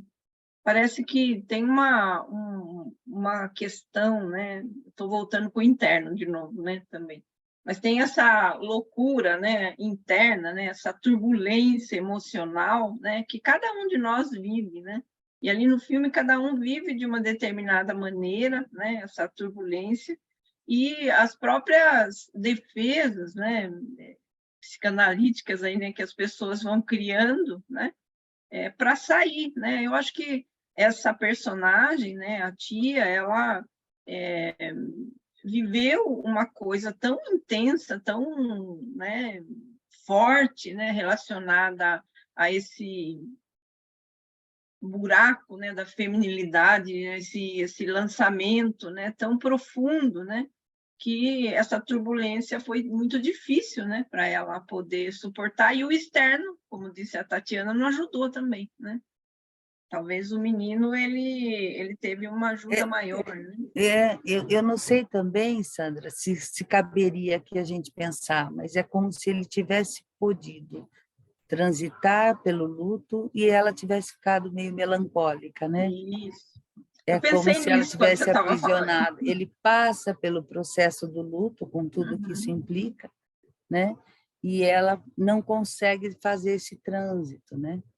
A patina, né? Faz sentido também. Mas isso também, até queria fazer antes o gancho com a fala da Sandra, da Maria Tereza falar, tem a ver com o lugar que cada um, o destino que cada um pode dar, que lhe é permitido dar, né, para essa turbulência interna, porque até tem um diálogo muito legal entre eles, quando ele vai visitar ela lá no hospital, e aí ele fala, mas o que eu quero é loucura, né, quando ele vai contar do desejo de ir para Roma, de ser um cineasta, ela fala, não, mas então você está falando com a pessoa certa. Legal, né? A questão é o que é considerado loucura, né? Ela era ali, naquele contexto, considerada louca, e ele podia desejar ser um diretor, né? E não ia ser louco. E ele tem também esse diálogo da loucura com o Armando, que ele fala, né? Você é louco. E aí ele diz, eu sou jovem, né? Então, é um pouco o que é louco, né? O que é considerado louco, né? em cada contexto. Patrícia. E a hora que ela fala isso para ele, ele fala para ela, eu acreditei em você, quando você falou do mongezinho, né? É bem legal isso. Que entra nessa coisa do sonhar, da fantasia, né? Como é importante, né, a gente criar psique,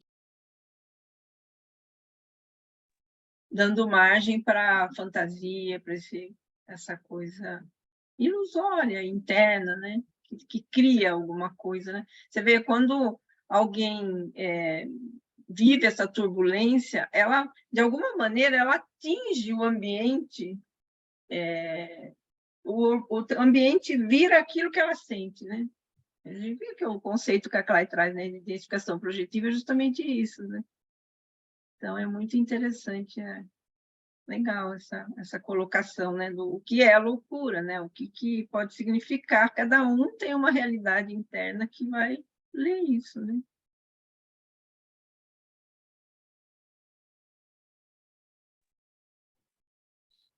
Eu estava pensando aqui, né, no destino, né, no destino do conflito, né? Então, a Patrícia, né, falou do profano e do divino, né? A Manuela, não me lembro quem que falou agora, se foi a Manuela que falou.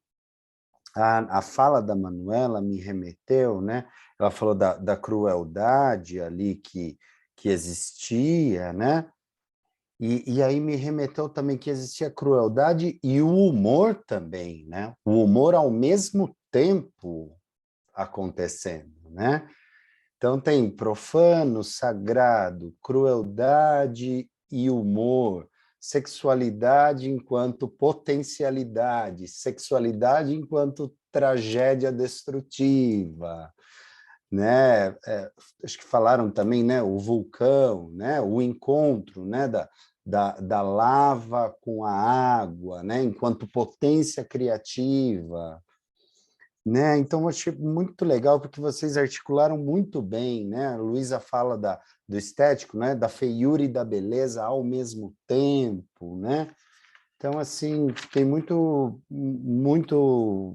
impressionado com as falas de vocês e com a costura que vocês fizeram. Muito bom mesmo. Posso aproveitar esse gancho? Vocês estão me ouvindo? Eu estava pensando sobre a figura da matriarca da família, né? Aquela senhora sem papas na língua, né? E o quanto de humor ela causa, e diversão. E, na verdade, ela é uma representante, né, da falta do recalque, né, naquela família, né? E agora, com a fala do Bruno, eu pensei que o Fábio, ele é um representante do excesso do recalque, né? Num primeiro momento, em que ele não pode, né, não pode ter prazer, não pode compartilhar sobre o prazer. E aí tá todo o filme que mostra essa trajetória dele, né, essa passagem dele. Então, é interessante que ela é a primeira geração, né, em termos de estrutura da família, e ele é um representante dessa última geração, né? Ele não é exatamente o mais novo da família, mas ele é um representante desse mais novo, né? E fiquei pensando o quanto, simbolicamente, essa construção vai sendo feita nessa família, e tá aquela senhora, enfim, esteticamente terrível, né? Ela gera na gente asco de olhar, né? Comendo aquela burrata de maneira grotesca, falando um monte de coisa, o que vinha na cabeça, e a diversão da família, né? O prazer, o gozo da família com aquilo que era ali deflagrado, né? De todos nós, na realidade, né? E o que ele pôde fazer com isso em termos de constituição, né, com aquela coisa tão escancarada, que tem essa figura representante, e, enfim, esses caminhos que foram possíveis de serem construídos a partir desses, como vocês colocaram, né, desses bons objetos, enfim, do processo constitutivo dele. Enfim, uma reflexão que veio aqui a partir da nossa conversa. Mas eu fico até com dificuldade de falar, porque é um filme tão poético.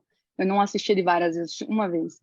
E eu tô na experiência ainda emocional dele, assim, dá difícil de descrever, de teorizar sobre, porque quando a Paty colocou, eu achei a cena da baronesa tão profunda e tão bela. Eu não consegui ver mal, eu não consegui ver coisa ruim ali, sabe? Por mais esquisito que se eu cair de paraquedas, eu ia falar, que é isso, né? Mas o que vinha sendo construído, né, despertar nele, né, a pulsão de vida, né, falar, opa, tem mais aí, né? Sabia? Não embala nessa morte geral, senão, né, você não vai sair desse buraco. Então, é um filme muito belo. Eu não tinha assisti por conta do convite que eu recebi, da divulgação, então agradeço aí a oportunidade dessa experiência e dessas trocas. Só para complementar, Sophie, a gente, nos nossos bate-papos, nós ficamos nos perguntando, né? Será que se fosse uma menina jovem que fez isso com ele ia causar tanto incômodo? A sexualidade da mulher velha também incomoda muito as pessoas, né? Soltando aí para pensar.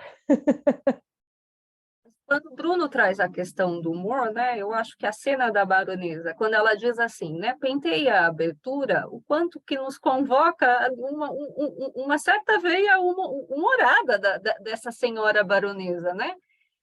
E sim, acho que convoca também o incômodo da sexualidade na melhor idade, né? Por que não, né? Agora, gostei muito da cena da baronesa, porque fez pensar, né, diante de tudo, o quanto ela tira o Fabieto do transe, do quê? De não sentir. Um menino que estava ali anestesiado pela força de uma coisa muito traumática, perdeu os pais, né? Então, mas ele volta, né? E ela diz, cumpri minha missão, né? Para que você olhe para o futuro, né? Então, quando a Sophie traz poético, a baronesa foi de uma poesia ali incrível, né? De uma capacidade também de se doar a isso, né? De se prestar a isso, né? E a sensibilidade dela de perceber que ele estava aí, né? Ela foi assim cirúrgica no que ela fez. Ela foi intencional. Ela não teve prazer com aquilo, né? Ela estava num outro propósito ali. Nossa, demais, assim, uma boa figura também, né? Um bom objeto aí nessa transição dele, né? Cumpriu esse papel, Eu né, fiquei Sophie? também. Do bom objeto. Eu fiquei com a mesma sensação da Sophie quando eu assisti essa cena, e aí, de novo, né, como esse filme, ele abre muitas possibilidades. Daí, quando a gente, no grupo foi comentando, aí as meninas, não, mas calma, mas foi um pouco violento. Ele estava enlutado, ele tinha só 16 anos, né? Ela foi seduzindo ele de um jeito que ele não poderia falar, não. Daí eu, ai, meu Deus, será que eu tô achando poético um negócio que, na verdade, foi violento? E ele foi abusado, né? E ele foi abusado, né? Então, assim, a gente ficou... E não tem resposta, né? Acho que é um pouco sobre o que ele faz com isso. E o que isso, no final, vira dentro dele. Aí acho que tem a provocação aí, né, do que é o traumático e de como a gente pode pensar, né, os tempos do trauma, né? E, enfim, quando que vai, de fato, se constituir um trauma, né? E aí eu acho que o que você trouxe, Paty, pensando nos dias de hoje, por exemplo, se isso cai no Instagram, né, uma cena dessa pipoca ali sem contexto. Aí a gente pensa no terceiro tempo do trauma que o Ferenc traz, de que socialmente como isso vai ser olhado, né, e como que isso vai ser narrado, né, e qual é o efeito na subjetividade, né, no psiquismo, por exemplo, do Fábio, que efeito isso teria, sei lá, né, só para viajar um pouco, do quanto esses tempos são fundamentais para que uma experiência possa ser simbolizada, possa ser significada, né? E tem todo um contexto que é fundamental de ser pensado, mas a realidade psíquica, ela nesse ponto, ela vai ser determinante, né? Se foi traumático ou se ela promoveu ali a curiosidade, né? A busca por algo, porque parece que ele também fica a fim de olhar o que é essa tal abertura, né? E o que é que ela pode provocar, né? A super xoxota, como ela fala no filme. Eu acho que traz essa coisa do que as meninas colocaram, não sei se foi a Patrícia ou do mistério, né? Desse mistério, né? E o Bruno tocou no Freud, né? O Freud, a feminilidade para ele era um grande mistério, né? Ele trazia uma coisa enigmática mesmo, né? Então, eu acho que o que você estava falando, né? A respeito do que será que ele sentiu, né, em relação à baronesa, eu acho que tinha uma coisa assim, né, porque durante o filme ele falava, mas o que tem lá dentro, né? Me fez lembrar a Melanie Klein, né, essa coisa de o que tem lá, o que tem na barriga da mãe, né? O que está lá, né? Essa coisa do mistério, dele querer conhecer, explorar, né? Então, eu achei muito interessante essa... E ele não via, né? Então, é interessante, porque no filme, coisas que você pode imaginar que vão chocar, que são negativas, né? Ou tóxicas, elas se transformam, né? E viram algo bom também, né? Assim, se você imaginar, né? Por exemplo, que uma iniciação sexual desse tipo, né? Os pais, antigamente, faziam isso, levavam o filho na zona e tudo mais, né? Aí hoje a gente olha para isso, acha meio estranho, né? Uma coisa assim, né? Mas aí naquele contexto, não, né? Foi outra... É muito interessante essa mudança, né, que ocorre ali. Transforma, né? Pensei, né, essa cena, né, acho que é interessante, eu pensei do quanto que o Édipo, de alguma maneira, nunca sai de nós, né? Porque ele está, né, ele tá com a baronesa, mas ele está pensando na Patrícia, né? Então, assim, de alguma maneira, né, algum traço, alguma coisa permanece, né? Eu achei bem interessante isso, poético também nesse sentido, né? A fantasia, né?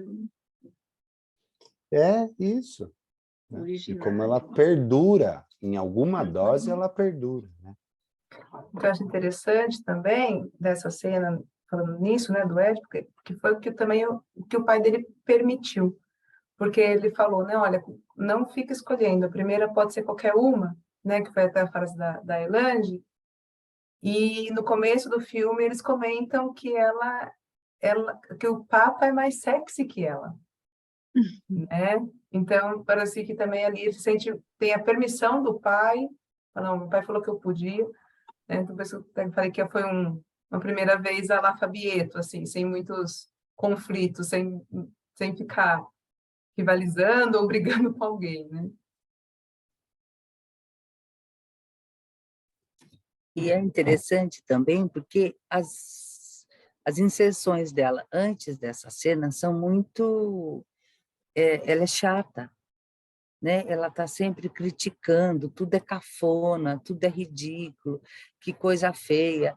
Então, ela tem uma inserção com um olhar moralista das coisas, né?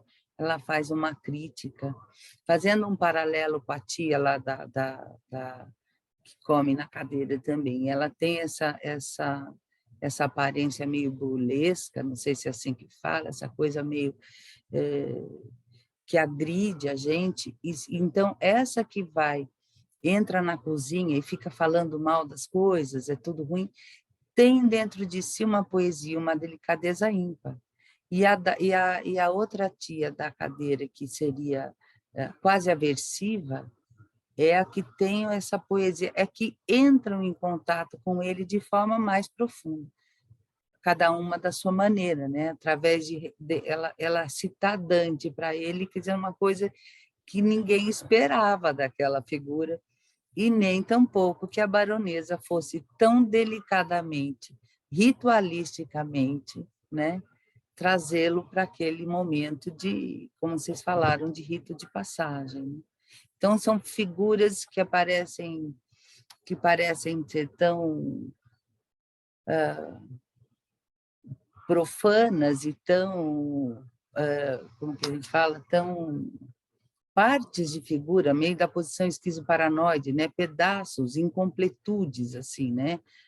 Malformação psíquica, parte infantil, e de repente é quem consegue tocá-lo de forma mais delicada e poética, né? O filme todo é composto dessa forma, né?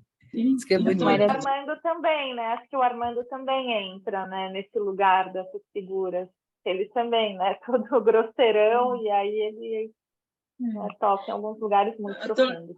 Estou lembrando aqui, não sei se a Luísa falou, ou eu me distraí, mas como ela vai saudar ele, né? Essa senhora, ele vai saudar ele na morte dos pais, que ela recita um trecho do Inferno de Dante. A Manu Foi falou. você, Luísa? A Manu falou. A Manu. Fui eu que falei. Acho que foi muito inusitado, né? Ela tamanha poesia, né? Você tendo antes aparecido de maneira tão grotesca, né? E ele estudava, né? Ele tinha um contato com a literatura. Então, ela recita e ele dá eu entendi o que você está me dizendo, né? Ela conecta realmente, ela conversa com ele de um outro lugar, né? Oferece uma outra compreensão, que também a gente não esperava, né? E ela diz que não é nada, né? Eles não são nada, nós não somos nada, né? Tipo, passou, é isso, né? E ela tem um molho de chaves, né? Simbolicamente, aquela hora que ela está dormindo no sol, né? Ela tem um molho de chaves na cintura, muito simbólico, né? Muito bem construído, né? A representação dessa figura. E ele fica atraído por ela, né? Quando ele vê ela com as pernas assim, né? E ela diz, não, aqui não tem nada para você, com o olho fechado, né? Não olha, aqui não tem nada para você, né? O quanto ela também está desligada, né? Assim, da própria vida dela, da pulsão de vida dela mesma, né? Está isolada, né? Assim. Aí eu acho que é um pouco que quem que falou? Acho que foi alguém que falou da melancolia, né? Essa mulher, talvez, a baronesa também um pouco. Né? Muita coisa, né, Bruno? Né, o nosso desafio, né, de construir ou de puxar a parte poética, né, dos nossos pacientes que são moralistas, amargos, melancólicos, né? Acho que é muito surpreendente mesmo, né, isso que vocês trazem, porque é aquele fio, né? Então a baronesa toda chata, moralista, arrogante, né? De repente a gente puxar aquele fio dela, né? Para poder tentar traçar e costurar algo, né? Ou a senhora lá, né? Amarga, né? Tal, e de repente ela traz o Dante, é o nosso fio, né? Para puxar e ver se consegue construir, né? Alguma coisa. Então, achei bem legal isso que vocês colocaram, né? É interessante que você falando agora, Bruno, me veio de pensar que parece que o Fabieto ele é o ponto que une tudo isso, né? Você vê todo mundo em função, né, de olhar para ele, de fazer alguma coisa, de cuidar dele, né? Aparece o de melhor que as pessoas têm, né? Não sei, pensei agora, achei interessante. O que ele provoca, né? Quem ele é, qual o impacto que ele faz no mundo, né? Ali dentro daquela família, né? Muito interessante. Deixa eu ver, a Juliana falou. A Juliana quer falar? Não sei se a Juliana ela colocou, não sei se ela quer falar. Acho que eu vou ler, tá? Ela põe, eu vi a baronesa com uma sabedoria no final. Quando no final ela fica fumando na varanda, olhando para o Fabieto, saindo de casa com uma mochila, como se estivesse percebendo o momento da mudança nele. Completando o final é bem emblemático, né? Ai, desculpa, Maria. Imagina, não tem problema não, eu só ia falar que esse momento de mudança, eu acho que não se dá só nele.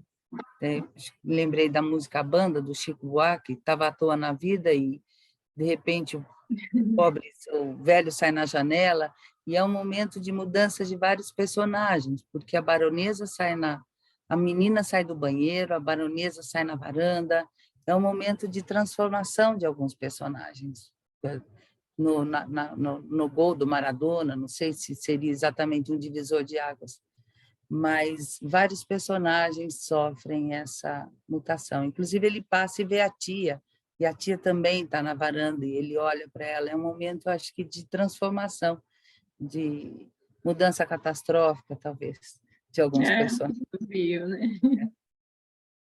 Não, do Mel.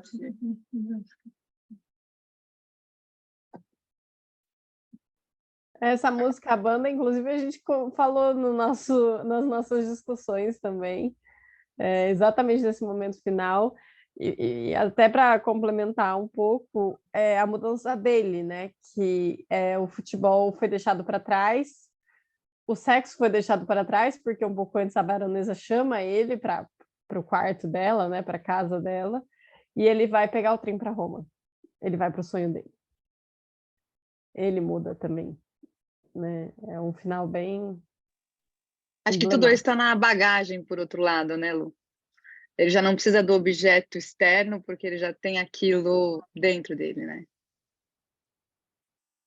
Eu não sei, uma viagem, tá, gente? Eu tô assistindo aquela série White Lotus, não sei se vocês já assistiram, e a segunda temporada acontece na Itália. E é uma série muito boa, assim, personagens muito bem construídos. Ela é bem... Eu não sei se vocês trabalham, Bruno, também com análise de série. Eu acho que essa é uma série, assim como a Succession, inclusive acho que é o mesmo diretor, ela dispara tudo isso na gente, a ambivalência, a contradição, e o caótico, e o caos, o inferno nas férias, que era aquele momento para ser, né, de descanso, de todo paraíso. Na verdade é o inferno que a gente carrega para onde for, né, daquilo que, enfim, não tira férias. E os personagens são bem interessantes enfim, eu assisti as coisas ao mesmo tempo, e tem muito, é menos poético no sentido assim da beleza, é mais angustiante. Essa série é bem angustiante, mas é bem interessante, até pelo contexto da Itália, das figuras ali sagradas, e como eles vão colocando o profano e o sagrado o tempo inteiro em paralelo, o tempo inteiro ao mesmo tempo, o tempo inteiro entremeados, né? Essas duas partes nossas, né? Pelo menos duas, enfim. Então, fica uma sugestão, não sei se é adequada, mas, enfim, um paralelo que eu fiz por associação livre aqui com essas duas obras. E a sugestão para vocês, porque é muito boa, quem não assistiu, vale a pena. Muito rica. Eu não conheço, eu vou atrás. Obrigado pela indicação. Bom, pessoal, estamos aqui, né? Passamos um pouquinho do horário, mas quando a conversa tá... muito divertido. Quando a conversa pega, né, Sandra? Aí a gente estica mesmo, porque... A gente podia convidar elas para escrever para o blog, se vale a pena, não?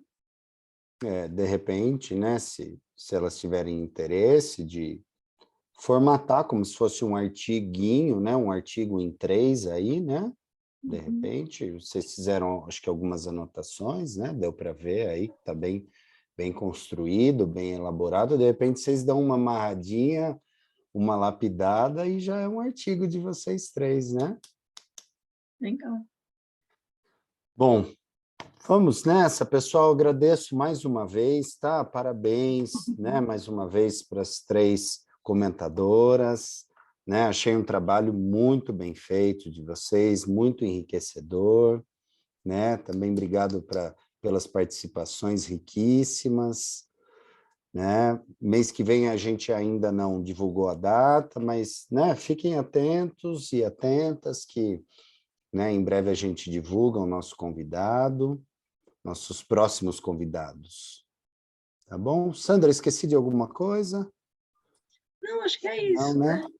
Acho que foi muito bom. Obrigada, Bruno, pela sua mediação, né? E obrigada às meninas por terem aceito, né, o convite. Abriram, né, o Cine no ano de 23, que a gente tinha dado uma parada em dezembro. E todos estão convidados, né? Quem desejar um dia, né, analisar um filme, pensar, é só falar com a gente, né? É um espaço para isso, né, Bruno? Para a gente pensar psicanálise, discutir. Foi muito prazeroso hoje, viu? Obrigada. Bate-papo psicanalítico, eu gosto desse termo. Sim, eu também. Então tá. Pessoal, gostei muito também, viu? Obrigada, meninas. Beijo para todos. Boa noite, gente. Tchau. Muito obrigada, gente. Foi muito bom. Boa Obrigada. noite. A Boa gente noite. que agradece. Belo Um trabalho. Tchau. Obrigada, gente. abraço. Até Boa noite. mais. Tchau. Tchau, tchau. Tchau.